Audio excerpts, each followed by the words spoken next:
MK, and I am here with the 30 Days of Sketches layout for you guys today. And today's sketch is by Angie Saylor Aleszczyk.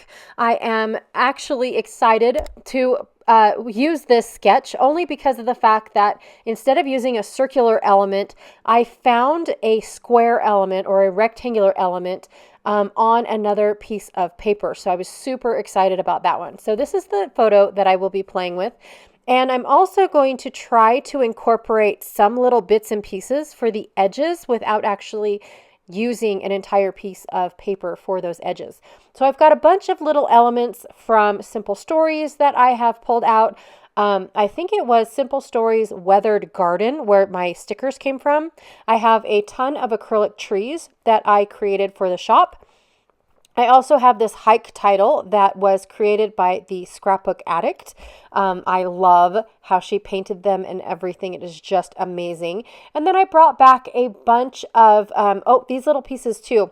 Not the flare, but the other two pieces are also from Scrapbook Addict. The flare is from Scrap and Happy Studio. And then these are the pieces that I had left over from, I believe, 2 days ago's layout. So that was going to be fun if I can actually incorporate them as well. So for the piece that I have found for the base of my layout, instead of it being circular, I found this piece right here that came from one of 49 and Market's pre-made layout page kits. Like it's an ultimate page kit thing, and it has all these little bits and pieces. But I'm just going to use the background. And then I also have this plaid paper that I'm not only going to be matting my photo with, but I'm also going to be using as the edge pieces that are in Angie's sketch. So I'm going to try to add those to the back of my layout without actually needing to back my full page.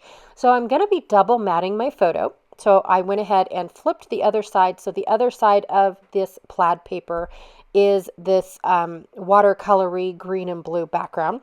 So I'm going to use that for one side and then double mat it for my photo to just give it a larger than life look to it. And then I'm going to go ahead and try to center it in the layout around the design, just like Angie has in her sketch. And then I'm going to take the rest of this plaid paper and not really worry about how much of it I'm going to be using, but I am going to cut off 1/2-inch pieces for those little strips of paper that Angie has on hers.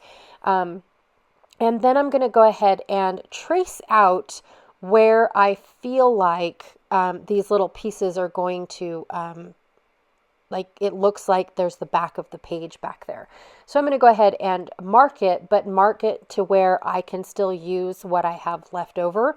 And then just put that whole piece behind my, my background, if that makes any sense. Probably not. All right. So I'm going to just go ahead and use my scissors and rough cut them off. I actually really like this.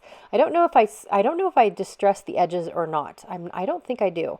I think I just use my eraser and erase off all the pencil lines. Yep, I don't use I don't distress the edges. I just go ahead and apply this to the back. Now, because I just cut off both corners, it is going to be a little hard for me to make sure that it's straight. But I think it works, and I like that little add-on. I like that little effect that has to the layout. I would have never thought to do something like that on a layout. And then here I'm just trying to mark out how long all of these pieces are going to go. One is the branding strip, and the other one is just a piece that I had cut off before adhering the rest of it to the back of my layout. And then I'm just going to use my fingernail to rough up the edges because they are a little bit too short to go into my edge distressor. So, and I shouldn't say short. They are a little not wide enough. Let's say that. Okay, so I'm going to go ahead and put all of these strips of paper, all of them, I just have 2, over the design that was already on the layout. And the reason that is because I want the leaves to be in the background, but I don't want them to be very prominent because they were the wrong color. I was looking more for like this teal color rather than an ultra green color, which is what those leaves really were. So I don't mind them being in the background because I do have a little bit of green going on, but not a whole lot of green. So before I lay down my other set of leaves, I'm going to go ahead and start building my layout so that way I know where to put the leaves, because I do need them to go around the layout, right? I need them to last throughout all of these elements. Now, I did want to include my my acrylic trees, and some of the trees have broken because I carelessly put them in my little organizer and did not even take into consideration that they might fall apart and break. I don't even know what I was thinking. So yes, some of my treetops, but once I get them on the layout and actually put back together, you'll never know that they're even broke unless you go and start bending and prodding around the page, right? So here's where I went ahead and I cut out the rest of the rub-on, and I'm going to make it go around in a corner around the photo, and just build a little cluster going on over here. I've got all my clusters set up, all my little stickers, and I just love, and I was going off of where Angie was having her little heart clusters. So that's where I decided instead of hearts, I'm going to go and use trees and use up all of these little acrylic trees that I had breaking at the bottom of my organizer. Some of the trees I'm not even bothering peeling off the paper background. I'm not worried about it one bit. The trees are not going to fall off anytime soon. If that paper would have been falling off, it would have fell off when I put the adhesive behind it. So I'm not even worried about that. And then also I'm using a little bit of foam behind my stickers so I can overlap my little trees and things. Now I am going to double some of the foam up where I'm going to try to tuck in this little, it's a teeny tiny itty bitty little flare from Scrap and Happy Studio. It's like half an inch big, you guys. They are so adorable. I only had a few of them, but I've been trying to sparsely use them because they are so stinking cute. So I'm going to tuck one in there, and then I have a larger flare for the bottom section where the title is going to go. So I've decided to go ahead and put the rub-on up at the top to try to get a little bit more greenery, looking like it goes up the paper strips instead of create a corner, because honestly, when I was looking at it, you really couldn't see the rub-ons once I put all of those elements down. So I decided, no, I think I'll see the rub-ons up in here a little bit farther. So these are just another photo of my father-in-law and my grandmother-in-law and my middle son. He is keeping them company at the bottom of the post piles in Mammoth, California. And I definitely, we went for the hike. We're standing up at the top, and he kept them company down here at the bottom. And so Nana actually took a ton of photos of him with his grandpa and whatnot. And most of these layouts will end up in his album because it is just the two of them together. But I did do a lot of the layouts because I wasn't sure which ones were going to stay in the family album and which ones were that William wanted in his album. So I did a bunch, and then that way he can pick and choose which ones he wants to do. All right, so again, I am just piecing my trees together. I think that these two trees that I'm piecing together, I think one of them went with the cluster that is, I don't know if it's attached yet or not, that is on the left side of the photo, but I don't really remember. And again, you really can't tell. So I'm just using them where I want them, and I like the fact that they look like they span across the entire photo. So I've got two clusters on each side. That is pretty awesome, if I might say so myself. And then I decided to turn the Wander tag upside down and cover it up, and I'm just using it as a base.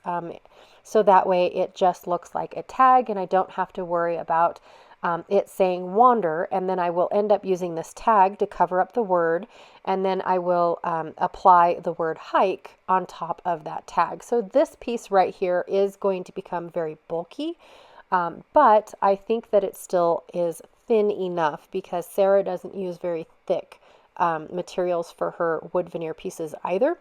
So I think it will be okay. I know that it's not anywhere near 1/4 of an inch thick just yet, you guys. So I'm still within the threshold. It probably was about as thick as that flare was before I smushed it, if that makes sense. So it was probably about as thick as a flare with all this layering that I'm doing on top. All right, so I had to go ahead. I forgot a ticket that I wanted to put on top of the hike. And so I'm going to go ahead and put that down real quick, but I had to pop up the little hike words or letters really, really quickly. And then I'm going to go ahead and put that flare, which is flat, right on top of my little trees and photo and everything. And then I'm just adding a foam dot behind it so that way it doesn't sag off on that one side. I will finish off my little, I love these little notes that are held by a little bull clip from Simple Stories. I just absolutely love them. They're so cute. So I'm going to go ahead and put one of those up and then have these little mushrooms that are also from Sarah, who is the scrapbook addict, and go ahead and put those around my little note as well. And then I have this little arrow that was just left behind from another little set that I purchased from Sarah. And that is my layout that I have that was super fast and super simple. And even though I didn't do the circle part of it, I love the fact that I have a square around my photo instead of a circle. I really do like that.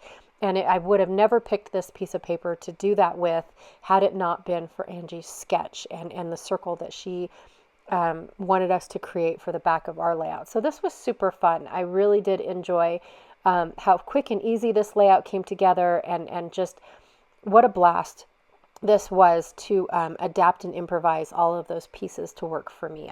It was super fun. Angie, thank you so much for such a fun sketch to play with. I really did enjoy it. Don't forget to check out all the links that I have down below for 30 days of sketches. And again, thank you all for hanging out with me today. I truly appreciate it, and I'll talk to you later. Bye.